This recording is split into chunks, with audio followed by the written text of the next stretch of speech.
नमस्कार, मैं तुलिका दत्ता। आप देख रहे हैं सत्य आप तक। आज हम पहुंचे हैं पालम के विधायक जो हैं कुलदीप सोलंकी जी के यहाँ, और आइए जानते हैं हम पहले उनसे कि आज से तकरीबन 6 साल पहले पालम जो रेलवे फाटक है उसमें एक अंडरपास बनाने की जो बात हुई थी और उस पर फाइलें भी बनी थी, और आज फिर से इस पर इनिशिएटिव लिया गया है। तो जानते हैं हम, क्योंकि यहाँ पे बहुत जाम लगता था। आइए हम जानते हैं कि अंडरपास जो बनेगा उसका जो रूपरेखा है उसके विषय में हमारे विधायक जी कुलदीप सोलंकी जी।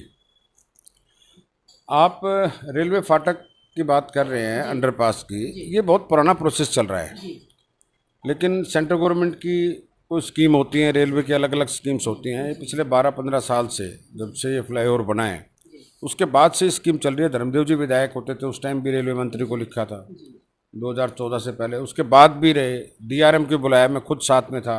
उस टाइम पे सांसद रमेश चौधरी जी थे।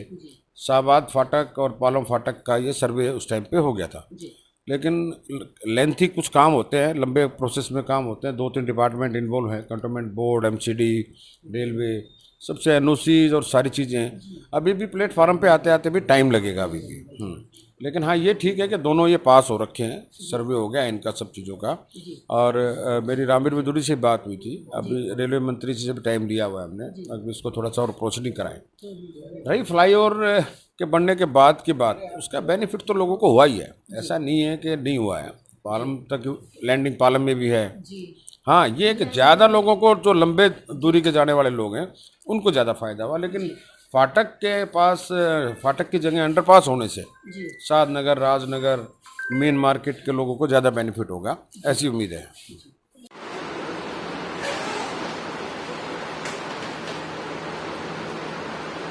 हमारे साथ रविंद्र सोलंकी जी हैं, जिलाध्यक्ष महरौली, और जानते हैं उनसे कि अंडरपास के विषय में, जो पालम अंडरपास जो बनने वाला है उसके विषय में रविंद्र सोलंकी जी का क्या कहना है। रविंद्र सोलंकी। सबसे पहले सत्य आज तक की तरफ से तो आपको बहुत आभार कि समय समय पर जो लोगों की मूलभूत आवश्यकता के लिए परेशानियाँ कह लो, उसको आप सही जगह तक उठाने का काम करते हैं। आपने कहा अंडरपास की, तो स्वाभाविक ये पालम वासियों की बहुत लंबे समय से एक डिमांड रही है कि 20 साल पहले, जो 25 साल पहले जो इस एरिया की, इस क्षेत्र की साइज था, बहुत बढ़ गया। जितने लोग उस समय रहते थे उस समय में परेशानी आती थी, लेकिन अब जो पॉपुलेशन है वो ऑलमोस्ट डबल हो गया, लगभग दुगनी और उससे भी ज़्यादा। इस समय में स्वाभाविक इस चीज़ की बहुत आवश्यकता है। हम देखते हैं कि फ्लाईओवर पहले नहीं था, तो यहाँ के क्षेत्रवासियों की बहुत आवश्यकता थी। यहाँ की संस्थाएं ने विषय उठाया, मुद्दा उठाया, और द्वारका और पालम के लिए एक फ्लाईओवर बना, क्योंकि इससे पहले फाटक पे घंटों घंटों जाम रहता था, सुबह दोपहर शाम। बड़ा ही चैलेंज होता था पालम वासियों के लिए कि वो यहाँ से, और ये फ्लाईओवर मुझे लगता है अगर 3 लाइन का, 4 लाइन का होना चाहिए था, लेकिन ये केवल 2 लाइन का ही है। तो अब वो इसमें फिर दिक्कत आ रही है, क्योंकि इस पर बहुत लोड है। द्वारका का ट्रैफिक है वो भी लगातार यहाँ जा रहा है, और पालम का जो है ट्रैफिक, पालम की जो आबादी है उनको भी कहीं ना कहीं इसी से निकलना होता है। और उसका परिणाम ये होता है कि सुबह के समय में, ऑफिस के समय में जब जाने का समय होता है या स्कूल के जाने का समय होता है, तो वहाँ से प्रत्येक की रेड लाइट से शुरू हो जाती है लाइन। और अगर पालम वाले यहाँ साधनगर वाले और मंगलापुरी वाले जाना चाहें तो मंगलापुरी टर्मिनल से ये पूरी शुरू हो जाती है। और लगभग मानकर चलो पालम को क्रॉस करने में आधा घंटे का समय लगभग लग जाता है। तो ये था कि भी अगर चलिए अब फ्लाईओवर का साइज नहीं बढ़ सकता है, तो उसका एक और क्या सोल्यूशन हो सकता है। तो अंडरपास पुरानी डिमांड है, उस समय में भी आवश्यकता लगती थी, और इस समय में भी बहुत आवश्यकता है।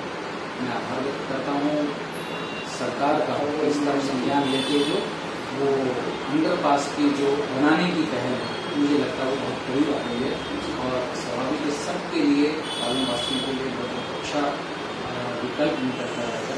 तो मैं आपका भी आभार व्यक्त करता हूँ कि आप समय समय पर इस ये थे रविंद्र सोलंकी जी, जिलाध्यक्ष महरौली, जिन्होंने बहुत ही सहजता से हमें विस्तार पूर्वक बताया कि अंडरपास बनने के बाद लोगों को कैसी सुविधाएं मिलेंगी। धन्यवाद। तुलिका दत्ता, सत्य आप। हमारे साथ हैं डॉक्टर भूपेंद्र गुप्ता जी, जो 2 बार के निगम पार्षद रह चुके हैं, बहुत ही लोकप्रिय निगम पार्षद रह चुके हैं और एसडीएमसी स्टैंडिंग कमेटी के पूर्व चेयरमैन भी रह चुके हैं। आज हम आपसे भूपेंद्र गुप्ता जी से बात करेंगे पालम रेलवे फाटक पे जो अंडरपास बनने जा रहा है, इन्होंने विधायक जी ने, जो गुप्ता जी ने और विधायक जी ने जो इनिशिएटिव उस पे लिया है। वैसे तो ये 6 साल पहले इसकी नींव रखी गई थी और उसके बाद ये थोड़ा मामला ठंडा पड़ गया था। आज फिर से इनके द्वारा इनिशिएटिव लिया गया है। जानते हैं अंडरपास की रूपरेखा के बारे में डॉक्टर भूपेंद्र गुप्ता जी। सबसे पहले तो आपको बहुत बहुत धन्यवाद जी कि आपने पालम और बिजवासन विधानसभा के अंतर्गत आने वाले अंडरपास का जिक्र किया। जी जैसे आपने कहा कि 5 साल या 6 साल पहले इसकी नींव रखी गई थी। जी मैं आपको इतना बताना चाहता हूं कि जब कभी भी जी रेलवे के अंडरपास का कार्य होता है जी उसमें 50% केंद्र सरकार का और 50% राज्य सरकार का पैसा लगता है। ओके जी ये इसी कारण से नहीं हुआ। केंद्र सरकार अर्थात रेलवे अपना हिस्से का 50% पैसा देने को तैयार हो गया, लेकिन राज्य सरकार ने अपने हिस्से का पैसा देने से मना कर दिया। भावना गौड़ जो तत्कालीन विधायक थी जी उस समय इस कार्य को इस कारण से नहीं करवा पाई।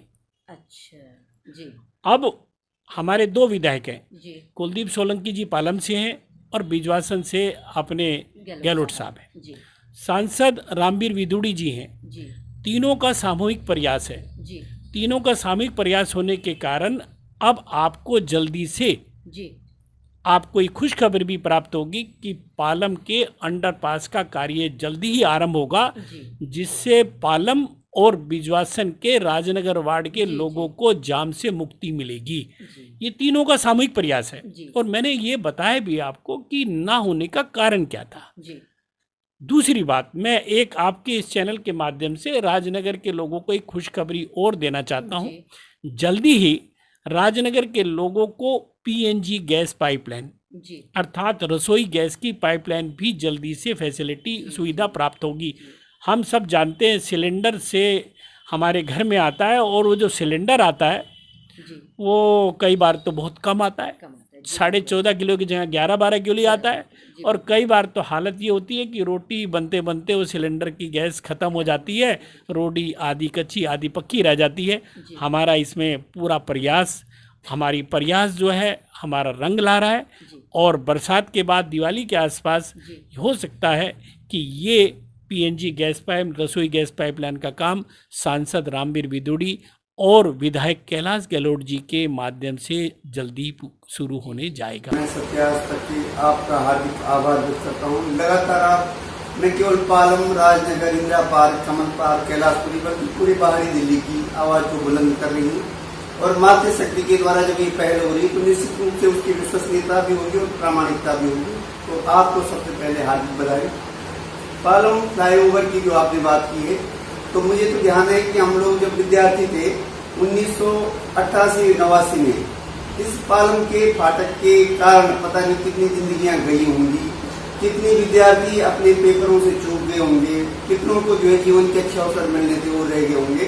तो एक बहुत नरक की स्थिति थी। तो सबसे पहले तो जिन विभूतियों ने वो फ्लाईओवर बनाया, जितना बना जैसा बना, पर वो भी अपने आप में एक महत्वपूर्ण उपलब्धि थी। जहाँ तक आपने अब बात की अंडरपास बनाने की, तो अंडरपास बनाने की मैं आपको बात कहूँ तो स्वर्गीय तेज सिंह सोलंकी हमारे पालम क्षेत्र के बहुत बड़े सामाजिक कार्यकर्ता थे। सिविल सोसाइटी नाम से एक संस्था रजिस्टर्ड हुई थी जिसमें सोलंकी जी के नेतृत्व में हमारे इस क्षेत्र के सक्रिय सामाजिक कार्यकर्ता चाहे कैप्टन गजेंद्र हमारे GS शेखावत जी हूँ, चाहे महेश शर्मा जी हूँ, RD शर्मा जी हूँ, मान सिंह जी हूँ, एक पूरी टीम थी, श्यामलाल जी हूँ, ये सब लोग जो हम आते थे उस समय, तो सिविल सोसाइटी हमारा एक बड़ा बैनर था। बाद में कुछ लोग सर्व समाज कल्याण समिति और अलग अलग संस्थाओं से भी जुड़े रहे, लेकिन मुद्दा सीधा ये है कि इसका निश्चित रूप से श्रेय और पहल जो स्वर्गीय तेज सिंह सोलंकी जी को दी जाएगी। उन्होंने लगातार पालम के इस संकट को, जो जाम लगातार एयरपोर्ट से होता है, जो दिक्कतें हमेशा लोगों को आती है, तो उन्होंने ये बात रखी थी। और हर बार चाहे मंगलापुरी की सब्जी मंडी का अवैध अतिक्रमण हो और चाहे पूरी जो 60 फुटा रोड है, ये पालम कॉलोनी की सब्जी मंडी से लेकर मंगलापुरी से लेकर सागरपुर फ्लाईओवर तक, इसके लिए वो हमेशा बात की, उन्होंने प्रयास किया। सिविल सोसाइटी के माध्यम से हमने चिट्ठियां भेजी, बाद में सब समाज कल्याण समिति और यहाँ इस क्षेत्र की सभी सामाजिक संस्थाएं और RW, कुछ ऐसी जटिल बातें जिनका सब लोग लगातार प्रयास करते रहे। तो सौभाग्य की बात हमारे लिए ये है कि दिल्ली सरकार के पूर्व मंत्री और निश्चित रूप से एक बहुत बड़े अधिवक्ता भी हैं, बहुत अच्छे व्यक्ति भी हैं, व्यक्तिगत रूप से भी मेरा उनसे संपर्क, मैं इसलिए भी कह रहा हूँ, सिविल सोसाइटी के माध्यम से, सब समाज कल्याण समिति के माध्यम से, पर्वतीय लोक विकास समिति और हमारी राम मार्केट जो उसकी पूरी RW महेश शर्मा जी और टूरिका जी के नेतृत्व में, इन सब ने जो संयुक्त रूप से सभी लोगों को, प्रत्याशियों को हमने ये प्रतिवेदन दिया था। ये प्रतिवेदन हमने एडवोकेट कैलाश गहलोत जी को भी दिया, पालम के हमारे जो वर्तमान में विधायक है भाई कुलदीप सोलंकी को भी दिया, धर्मदेव सोलंकी जी पूर्व विधायक इसके लिए लगातार प्रयासरत रहे, इसमें कोई संदेह की बात नहीं। लेकिन इस समय इस बार पूरे DDA के अधिकारियों के साथ मुख्यमंत्री के संज्ञान में लाकर ये बड़ा कार्य श्रीमान कैलाश गहलोत जी ने किया है। तो विजयवासन के विधायक कैलाश गहलोत जी का हम सिविल सोसाइटी, सब समाज कल्याण समिति, पर्वतीय लोक विकास समिति और पालम द्वारका के जितनी सामाजिक संस्थाएं उनकी ओर से अभिनंदन करते हैं। और हमें पूर्ण विश्वास है कि निश्चित रूप से जो सपना स्वर्गीय तेज सिंह सोलंकी जी ने लिखा था, चौधरी साहब का वो स्वप्न और हमारी समितियों के भी जो लोग अब इस दुनिया में नहीं, उनका स्वप्न साकार होगा। उनके जाते थे, उन खड़े रहते थे और जिस क्षेत्र को दुर्भाग्य रहा कि आर्थिक गाड़ी में सरकार तो पहली भी थी, गाड़ी भी लोगों ने, लेकिन सिविल सोसाइटी, समाज कल्याण समिति और अन्य समितियों ने भी खूब जोर लगाया। लेकिन जब से हमारी दिल्ली सरकार के अंदर हमारी सरकार चुनी गई, जिसके आगे रेखा गुप्ता जी हैं, मिनिस्टर, और हमारे विधायक अपने जो नाम लिया कैलाश गहलोत जी, हमारे काम हुआ और जनता को सुविधा मिलेगी इससे, और आने जाने वालों को सुविधा मिलेगी, और यहाँ के जो रहने वाले लोग हैं, कॉलोनियों में रहने वाले, उसको यहाँ कॉलोनी से आने जाने से अब दिमाग में ये चीज नहीं है कि हम घर से चले तो घंटे फाटक पे खड़े रहे।